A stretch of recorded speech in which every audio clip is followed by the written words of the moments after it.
ഐറ്റംസാണ് കേട്ടോ ഇന്നിവിടെ കാണിക്കുന്നത്. അതിന് വേണ്ടിയിട്ട് നമുക്ക് ഞാനിവിടെ ഒരു 3-4 അച്ച് ശർക്കരയാണ് എടുക്കുന്നത്. അപ്പൊ ഇതിലേക്ക് ഞാൻ ഇതാ ഒരു 3/4 ഗ്ലാസ് വെള്ളം ഒഴിച്ചു കൊടുത്തിട്ടുണ്ട്.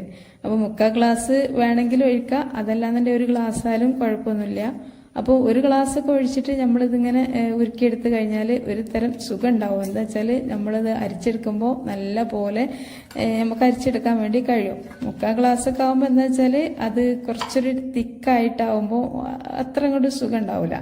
അപ്പം എന്താണെന്ന് വെച്ചാൽ നിങ്ങൾ തീരുമാനിക്കട്ടോ, ഒരു ഗ്ലാസ്സോ 1/2 ഗ്ലാസ്സോ ഒക്കെ ഒഴിക്കുക, 3/4 ഗ്ലാസ് ഒക്കെ ഒഴിക്കുക. വെള്ളത്തിന്റെ കാര്യത്തിലൊന്നും ഒരു ടെൻഷനും വേണ്ട. ഇത് നമുക്ക് വെള്ളം കറക്റ്റായിട്ട് ചെയ്യേണ്ട ഒരു കാര്യമല്ല. അപ്പോൾ ഇതാ ഞാൻ ആ ഒരു ശർക്കര ഒക്കെ ഒന്ന് ഒരുക്കാൻ വെച്ചിട്ടുണ്ട്. ഇനി നമുക്ക് എന്താ ചെയ്യേണ്ടത് വെച്ചാൽ നിങ്ങൾ കണ്ടില്ലേ, തേങ്ങാപ്പാലാണ് ഞാനിപ്പോൾ ഈ പിഴിഞ്ഞെടുക്കുന്നത്. അപ്പോൾ ഇതിലേക്ക് നമുക്ക് തേങ്ങാപ്പാൽ എത്രത്തോളം കൂടുന്നു അത്രത്തോളം ടേസ്റ്റ് കൂടുകയാണ് ഉണ്ടാവുക. പിന്നെ നമ്മളിതിലേക്ക് എണ്ണ, ഓയില്, നെയ്യ് ഒന്നും ചേർക്കണില്ല കേട്ടോ. വെളിച്ചെണ്ണ ഒന്നും ചേർക്കാതെ ഉണ്ടാക്കുന്നൊരു നല്ലൊരു പലഹാരമാണ്. അപ്പോൾ അതുകൊണ്ട് തന്നെ നമുക്ക് ഈ ഒരു തേങ്ങാപ്പാൽ ഒരു തേങ്ങൻ്റെ പാലോ 3/4 തേങ്ങ ഒക്കെ എടുക്കട്ടോ. അപ്പോൾ അങ്ങനെ എടുക്കാൻ വേണ്ടി നമുക്ക് നല്ല എളുപ്പമാണ്. തേങ്ങ ചിരകിയിട്ട് ഒന്ന് മിക്സിഡ് ജാറിലിട്ടിട്ട് ഒന്ന് ചെറുതായിട്ടൊന്ന് ക്രഷ് ചെയ്തെടുത്താൽ നല്ല പോലെ ആ തേങ്ങാപ്പാൽ നമുക്ക് കിട്ടും. അപ്പം ഞാൻ ഒരു പ്രാവശ്യം ലേശം വെള്ളമൊക്കെ ഒഴിച്ചിട്ട് തേങ്ങ അരച്ചെടുത്ത് ഇതുപോലെ ഒന്ന് പിഴിഞ്ഞെടുത്തപ്പോൾ ആ ചണ്ടിയിൽ ലേശം കൂടെ വെള്ളമുള്ള പോലെ തോന്നിട്ടോ, കുറച്ച് പാലുള്ള പോലെ തോന്നി. അപ്പം ഞാൻ വിചാരിച്ചു ഇനിയിപ്പോൾ അതിങ്ങനെ ഒന്നും കൂടി വെള്ളം ഒഴിച്ചിട്ടാക്കണേനേക്കാളും നല്ല ലേശം വെള്ളം ഒഴിച്ചിട്ടൊന്ന് മിക്സിഡ് ജാറിലിട്ട് ഒന്ന് കറക്കിയെടുത്താൽ പിന്നെ വേഗം അതിൻ്റെ ആ നീര് കിട്ടുമല്ലോ എന്ന് വിചാരിച്ചിട്ട് ആ പാലൊന്നും കൂടി അടിച്ചെടുത്തിട്ട് എടുക്കുകയാണ്. അപ്പോൾ ആ ഒരു ടൈം കൊണ്ട് ഇതാ നമ്മളെ ശർക്കരയൊക്കെ നല്ലോണം ഉരുകി വന്നിട്ടുണ്ട്. ഇനി നമുക്ക് ഫ്ലെയിമൊക്കെ ഓഫ് ചെയ്തിട്ട് ചൂടാറാൻ വേണ്ടി മാറ്റി വെക്കണം എന്നൊന്നുമില്ല. ഏതായാലും ഒന്ന് ചൂടാറിക്കോട്ടെ. നമുക്ക് എന്താ വെച്ചാൽ ഏതായാലും അരിച്ചതിന് ശേഷം നമുക്ക് ചൂടാറാൻ വേണ്ടിയിട്ട് മാറ്റി വെക്കട്ടോ. അപ്പോൾ ഇതാ ഈ ഒരു തിക്കിലാണ് നിൽക്കുന്നത്. ഇത് ഇനി അരിച്ചെടുക്കണം എന്തിനാ വെച്ചാൽ ഞങ്ങൾ കാട്ടിത്തരാം മക്കളെ. ഇതിലുള്ള കല്ലും മണ്ണും എല്ലാം കൂടെ എങ്ങനെ ആയാലും ചില ശർക്കരയൊക്കെ നല്ല ഫ്രഷ് ആയിട്ട് തന്നെ ഉണ്ടാവും കേട്ടോ.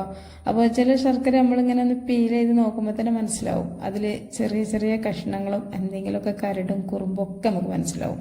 അപ്പം അങ്ങനെ മനസ്സിലായി കഴിഞ്ഞാൽ നമ്മൾ ഒരിക്കലും അത് നേരെ അങ്ങോട്ട് ഡയറക്റ്റായിട്ട് ഒന്നും ഉപയോഗിക്കാൻ വേണ്ടി പാടില്ല. ഒന്നിനു വേണ്ടിയിട്ട് നമ്മളത് അങ്ങനെ എടുക്കരുത്.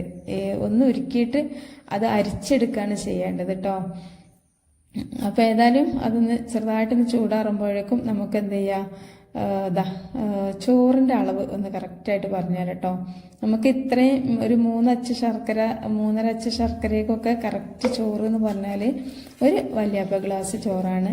അതായത് നമ്മുടെ സാധാരണ ഗ്ലാസ് ഉണ്ടാവുമല്ലോ, ആ ഗ്ലാസ്സിന് ഒരു 1.5 ഗ്ലാസ് ചോറെടുക്കുക. സാധാരണ നമ്മൾ ചായക്ക് കുടിക്കണ 200 ഗ്രാമിൻ്റെ ഒക്കെ ഗ്ലാസ്സിന് 1.5 ഗ്ലാസ് ചോറെടുക്കുക. എന്നിട്ട് ഒരു മിക്സിഡ് ജാറിലേക്ക് ഒന്ന് ഇട്ട് കൊടുത്തിട്ടുണ്ട് കേട്ടോ. ഇപ്പം ഇത് ലേശം ഒന്ന് ചൂടാറി വന്നിട്ടുണ്ട്. ഇനി നമുക്കിതൊന്ന് അരിച്ചെടുക്കാം. അപ്പോൾ അരിക്കാൻ വേണ്ടിയിട്ട് ഇതുപോലെ നല്ല ചൂടുള്ള തിളച്ച ശർക്കര പാനിയൊക്കെ ആണെന്നുണ്ടെങ്കിൽ നിങ്ങളാരും ഒരിക്കലും പ്ലാസ്റ്റിക്കിൻ്റെ അരിപ്പയിൽ അരിച്ചരുത് കേട്ടോ. അങ്ങനെ അരിച്ചു കഴിഞ്ഞാൽ എന്താ വെച്ചാൽ ആ അരിപ്പ പെട്ടെന്ന് ഉരുക്കി പോവും. പിന്നെ അല്ലെങ്കിൽ കോടി പോലെ എന്തൊക്കെയോ കോലക്കേടൊക്കെ ആവും. അപ്പോൾ ഇതുപോലെ സ്റ്റീലിൻ്റെ ഒരു അരിപ്പൊക്കെ ഉണ്ടെങ്കിൽ ഏത് തിളച്ച് ഇത് നമുക്ക് അരിച്ചെടുക്കാം. അപ്പോൾ ഞാൻ കുറച്ചും കൂടെ വെള്ളം ഒഴിച്ചിട്ട് ഒന്നും കൂടെ അരിച്ചെടുത്തിട്ടുണ്ട് കേട്ടോ. അപ്പോൾ നിങ്ങൾ കണ്ടില്ലേ ഇതിലുള്ള എന്തൊക്കെയോ എന്താണെന്നറിയില്ല, ശർക്കരയിൽ എന്താ ഇത്രയൊക്കെ കരടും കുറുമ്പൊന്നും എനിക്കറിയില്ല. കാരണം ഇത് നമ്മൾ പെട്ടെന്നൊന്നും നമുക്കത് മനസ്സിലാക്കി എടുക്കാൻ കഴിയുമല്ലോ കേട്ടോ. കണ്ടില്ലേ ഇതാ വെളുത്ത വെള്ളേരങ്കല്ലും അതുപോലെ തന്നെ നമ്മൾ കടലിൽ നിന്നൊക്കെ ചില ചെമ്മീനൊക്കെ ഉണ്ടാവുമല്ലോ, അതൊക്കെ അതിൻ്റെ അടിഭാഗത്തൊക്കെ ഉണ്ടാവില്ല നിറച്ച് എന്തൊക്കെയോ ചിപ്പിളിയും എന്തൊക്കെ അതുപോലൊക്കെ എന്തൊക്കെയോ ഉണ്ട് കേട്ടോ. അപ്പോൾ അതൊക്കെ നമ്മളെ വയറ്റിലേക്കൊക്കെ ആയിക്കഴിഞ്ഞാൽ വയറുവേദന, അപ്പൻഡിക്സിൻ്റെ അസുഖമൊക്കെ ഉണ്ടാവും. അപ്പോൾ ഈ ശർക്കരയൊക്കെ നമ്മളിനിപ്പോൾ തേങ്ങയും ശർക്കരയൊക്കെ ഇട്ട് അവലൊക്കെ കഴിക്കുന്ന സമയത്തൊക്കെ ശർക്കര നല്ല ഫ്രഷ് ആയതിനാവണം. ഇതുപോലെ കുറച്ച് ചണ്ടിയൊക്കെ ഉണ്ടാവുമ്പോൾ അതൊക്കെ നമുക്ക് വയറ്റിലേക്ക് പോകാൻ സാധ്യത ഉണ്ട്. അപ്പോൾ ഞാൻ ആ ശർക്കര നല്ലോണം ഒന്ന് ഉരുക്കിയെടുത്തത് അതുകൊണ്ടാണ് കേട്ടോ. ഇതിപ്പോൾ എങ്ങനെ ചെയ്യണം എന്നൊന്നും നിർബന്ധമൊന്നുമില്ല. നമുക്ക് ഈ ഒരു പലഹാരം ഉണ്ടാക്കാൻ വേണ്ടിയിട്ട് ശർക്കര ഉരുക്കേണ്ട ആവശ്യമൊന്നുമില്ല. നമുക്ക് ഈ ഒരു ചോറിൻ്റെ കൂടെ ഇട്ടിട്ട് നല്ലോണം നരച്ചാൽ തന്നെ ശർക്കര ശരിയായി കിട്ടും. പക്ഷെ നല്ല ചണ്ടിയുള്ള ശർക്കര ആയതുകൊണ്ടാണ് കേട്ടോ നല്ലോണം ഉരുക്കിയെടുത്തത്. അപ്പോൾ ഇതാ ഞാൻ ചോറ് ആ ഒരു ഗ്ലാസ് ചോറ് ഇതിലേക്കിട്ട് പിന്നെ ലേശം ഒരു 2 2-3-4 ടേബിൾ സ്പൂൺ പച്ചരി കുതിർത്തതാണ്. ഇനിയിപ്പോൾ നിങ്ങളടുത്ത് പച്ചരി കുതിർത്തതോ പച്ചരി ഒന്നും ഇല്ലാന്നുണ്ടെങ്കിൽ അതിനെന്താ ചെയ്യേണ്ടതെന്നും ഞാൻ പറഞ്ഞുതരാം. എന്താ വെച്ചാൽ ഇതൊന്ന് അരിച്ചെടുക്കുകയാണ് നമ്മൾ ചെയ്യണത്. അപ്പോൾ പച്ചരിയാണ് നിങ്ങൾ കുതിർത്തിട്ടുള്ളത് എന്നുണ്ടെങ്കിൽ എന്ത് ചെയ്യുക, ഈ ചോറിൻ്റെ കൂടെ ഇടാൻ വേണ്ടിയിട്ട് നിങ്ങളുടെ ഉദ്ദേശം പച്ചരിയാണെങ്കിൽ ഒരു 2-3 ടേബിൾ സ്പൂൺ പച്ചരി ഒരു 2-3 മണിക്കൂർ മുമ്പൊന്ന് വെള്ളത്തിലിട്ടിട്ടൊന്ന് കുതിർക്കട്ടോ. എന്നിട്ട് ഇതിലേക്ക് ഇട്ട് കൊടുത്തിട്ട് നമ്മുടെ ആ ഒരു ശർക്കര പാനി ഉണ്ടല്ലോ, അത് ഞാൻ ആ ഒരു ചട്ടിക്കന്നെ പാത്രത്തിൽ നിന്ന് ആ ഒരു ചട്ടിക്കന്നെ ഒഴിച്ച് വെച്ചിട്ടുണ്ടായിരുന്നു. അരിച്ച ചട്ടി ഒന്ന് കഴുകിയിട്ട്. അപ്പോൾ അത് പെട്ടെന്നൊന്ന് ചൂടാറി കിട്ടാൻ വേണ്ടിയിട്ടായിരുന്നു. അപ്പോൾ അത് ചൂടാറിയൊക്കെ കിട്ടിയിട്ടുണ്ട്. അത് ഞാൻ നമ്മുടെ ഈ ഒരു ചോറും പച്ചരി ഉണ്ടല്ലോ അതിലേക്ക് ഒഴിച്ച് കൊടുത്ത് നല്ല പോലൊന്ന് ഫൈനായിട്ട് തന്നെ അരച്ചെടുത്തിട്ടുണ്ട് കേട്ടോ. നല്ലോണം ഫൈനായിട്ട് തന്നെ അരയണം, എങ്കിലേ നമുക്ക് ഈ ഒരു മധുരം നല്ല അടിപൊളിയായിട്ട് കിട്ടുള്ളൂ. അപ്പോൾ നമ്മൾ ആ ഒരു ശർക്കര ഉരുക്കീനെ ആ ഒരു ചട്ടിക്ക് തന്നെ ഒഴിച്ചു കൊടുക്കുന്നത്. പിന്നെ പ്രത്യേകിച്ച് വേറൊരു ചട്ടിയുടെ ആവശ്യമൊന്നുമില്ല. നമുക്ക് ഇതിൽ തന്നെ കറക്റ്റായിട്ട് നമുക്കിതൊന്ന് സെറ്റ് ചെയ്തെടുക്കാൻ വേണ്ടി പറ്റും. അപ്പോൾ ആ ശർക്കര ഒഴിച്ചതിന് ശേഷം ശർക്കരക്കായുള്ള ആ ഒരു മിക്സ് ഒഴിച്ചതിന് ശേഷം ഞാനിതിലേക്ക് നമ്മൾ ആ ഒരു പിഴിഞ്ഞ് വെച്ച തേങ്ങേൻ്റെ പാലുണ്ടല്ലോ അതും കൂടി ഒഴിച്ചു കൊടുത്തിട്ടുണ്ട്. പിന്നെ ആ ഒരു മിക്സിയുടെ ജാറും അതുപോലെ തന്നെ ശർക്കര പാനി ഉരുക്കിയിരുന്ന ഒരു പാത്രവും ഒക്കെ നല്ലോണം ഒന്ന് കൈ കൊണ്ട് ലേശം വെള്ളം ഒഴിച്ചിട്ട് നല്ലോണം ഒന്ന് കഴുകിയെടുക്കുന്നുണ്ട് കേട്ടോ.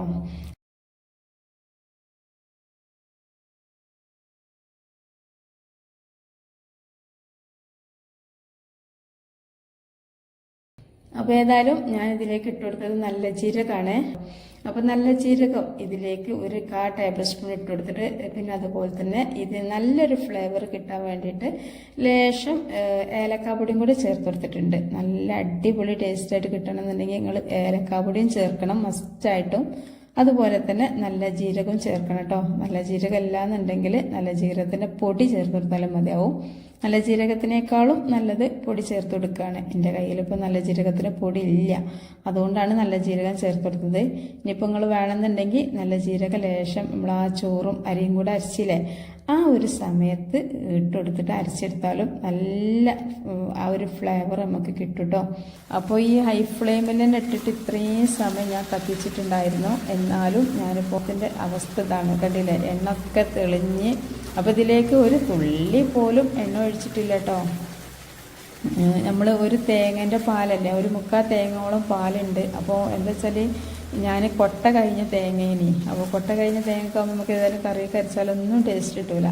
അപ്പോൾ ആ ഒരു തേങ്ങ ഞാൻ നല്ലോണം പൂണ്ട പോലെ കഷ്ണങ്ങളാക്കിയിട്ട് മിക്സിഡ് ജാറിലിട്ടിട്ട് നല്ലോണം ആദ്യം ഒന്ന് പൊടിച്ചെടുത്തതിന് ശേഷം വെള്ളം കൂട്ടി അരച്ചെടുത്തുകൊണ്ട് അതിൻ്റെ പാലൊക്കെ കിട്ടിയതാണ് കേട്ടോ. അപ്പോൾ അങ്ങനെയുള്ള തേങ്ങകളൊക്കെ ഉണ്ടെങ്കിൽ, കൊട്ട കഴിഞ്ഞ തേങ്ങകളൊക്കെ ഉണ്ടെങ്കിൽ നമുക്ക് ആട്ടാനുള്ള തേങ്ങയൊക്കെ ഉണ്ടെങ്കിൽ അതിൻ്റെ കൂട്ടത്തിലേക്ക് ഇടാം. അതില്ലാത്ത ആളുകളൊക്കെ എന്ത് ചെയ്യുക, ഇതുപോലുള്ള പലഹാരമൊക്കെ ഉണ്ടാക്കിയെടുക്കാൻ വേണ്ടിയിട്ട് തേങ്ങാപ്പാലൊക്കെ പിഴിഞ്ഞെടുത്താൽ പിന്നെ നമുക്ക് ഈ ഒരു പലഹാരം ഉണ്ടാക്കുമ്പോൾ അതിലേക്ക് നെയ്യോ ഓയിലോ വെളിച്ചെണ്ണ എണ്ണ ഒന്നും ഒഴിക്കേണ്ടി വരില്ല കേട്ടോ. ആ ഒരു തേങ്ങയ്ക്ക് ഏകദേശം ഒരു 100 ഗ്രാമോളം ചുരുങ്ങിയത് ഉണ്ടാവും വെളിച്ചെണ്ണ. അപ്പോൾ അത് ഇതിലിങ്ങനെ വരും. പിന്നെ ഇത് അടി പിടിക്കുന്ന പ്രശ്നമോ ഒന്നും ഉണ്ടാവില്ല. കണ്ടില്ല, എണ്ണൊക്കെ നല്ലോണം പിന്നെ നിന്നിട്ടുണ്ട്. ഇത് ഉപ്പാണ് കേട്ടോ. ഞാനിതിങ്ങനെ വിരകിയെടുക്കുന്ന സമയത്ത് ഇതിലേക്ക് മധുരം ഒന്ന് ബാലൻസ് ചെയ്യാൻ വേണ്ടി ലേശം ഉപ്പ് ചേർത്ത് കൊടുത്തിട്ടുണ്ടായിരുന്നു. അത് നിങ്ങളോട് പറയാൻ മറന്നതാണ്. ഞാൻ കാണിച്ച വീഡിയോ ചെയ്തിട്ടില്ല, വീഡിയോ എടുത്തിട്ടില്ല. ഞാൻ പാത്രം കഴുകില്ലൊന്നും കൂടെ തിരക്കണം. ലേശം ഉപ്പാണ് ഇട്ട് കൊടുത്ത്, ഒരു പിഞ്ച് ഉപ്പേട്ട പാടുള്ളൂ. അതുപോലെ തന്നെ ഒരു 1/2 ടേബിൾ സ്പൂണോളം നമ്മുടെ കോഫി പൗഡറും കൂടെ ഇട്ടെടുത്തിട്ടുണ്ടായിരുന്നു. ഈ കോഫി പൗഡർ ഇതിലേക്ക് ചേർത്ത് കൊടുക്കുമ്പോൾ നല്ലൊരു ടേസ്റ്റാണ് കേട്ടോ നമ്മുടെ ഈ ഒരു ഹൽവയ്ക്ക് ഉണ്ടാവുക. അപ്പോൾ ഇത്രയും സിമ്പിളായിട്ട് ഉണ്ടാക്കിയെടുക്കാൻ പറ്റുന്നൊരു പലഹാരം ഉണ്ടോ എന്ന് ചോദിച്ചാൽ ഇല്ല, അത്രക്കും സിമ്പിളാണ്. പിന്നെ ഭയങ്കര ടേസ്റ്റുമാണ് കേട്ടോ.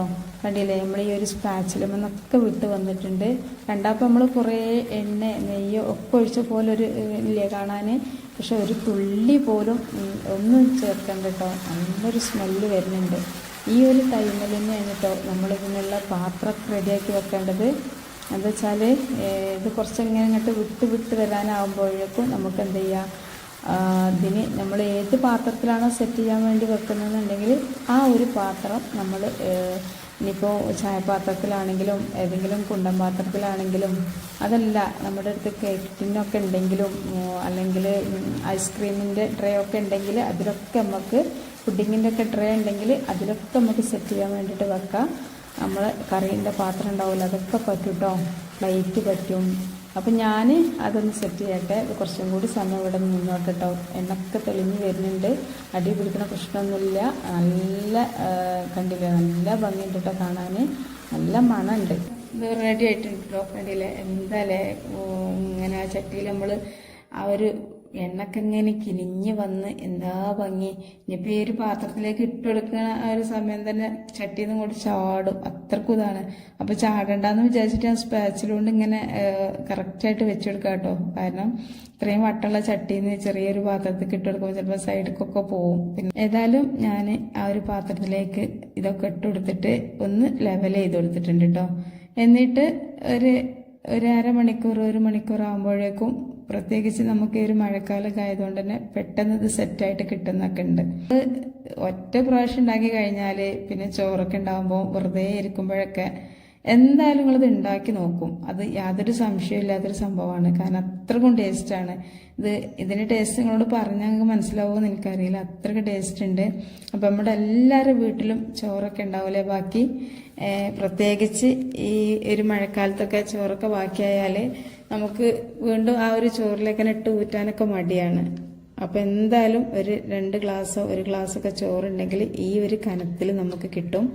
വളരെ സിമ്പിളാണ് ഉണ്ടാക്കിയെടുക്കാൻ വേണ്ടിയിട്ട്. എന്നാലും കഴിക്കാൻ ഇതിലും വലിയൊരു പലഹാരം ഇനി ഉണ്ടോ ചോദിച്ചാൽ ഇല്ല കേട്ടോ. നമ്മളൊരു കൃത്രിമമായിട്ടുള്ള എണ്ണ, ഓയിലോ, നെയ്യോ ഒന്നും ചേർക്കാതെ നമ്മുടെ ആ ഒരു തേങ്ങയിൽ നിന്ന് കിനിഞ്ഞിറങ്ങിയ എണ്ണയാണിത്. അപ്പോൾ നമുക്ക് എല്ലാം കൊണ്ടും നല്ലത് തന്നെയാണ്. കണ്ടില്ലേ എന്ത് ഭംഗിയുണ്ടല്ലേ കാണാൻ നല്ല ഭംഗിയാണ് കേട്ടോ. എന്നാൽ ഭംഗി പോലെ തന്നെയാണ് കഴിക്കാനും നല്ല ടേസ്റ്റാണ്. അപ്പോൾ ഇനി ഇതാണ് നമ്മൾ ഇന്നത്തെ വീഡിയോ. നിങ്ങൾ ഒരു കാര്യം ചെയ്യുക, ഷെയർ ചെയ്യുക എന്നുള്ളത് മാത്രമേ നിങ്ങളോട് പറയാനുള്ളൂ.